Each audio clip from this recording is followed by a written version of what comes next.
The Alicante Bouchet, the other wine we were talking about earlier, the Alicante Bouchet, this is a clone. It's a clone of Petit Bouschet and Grenache.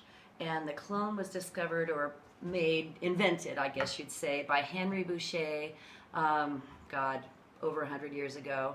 And so that's the confusion. It's Alicante Bouchet, Alicante being a Spanish word, and Bouchet being French, a French name. But it was his clone, so he got to name it. And his favorite region for wine tasting and wine was the Alicante region of Spain. And so he named his clone Alicante Bouchet, after his favorite region and himself.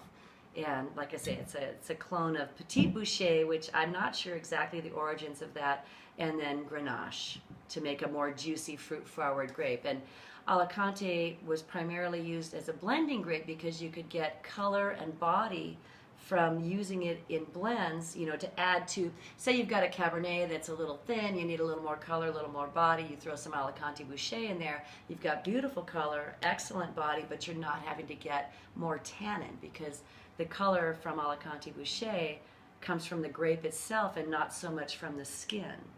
And the skin is where all the tannins are in red wine.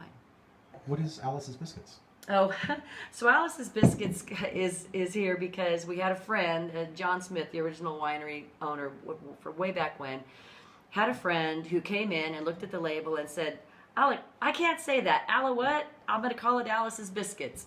And it stuck.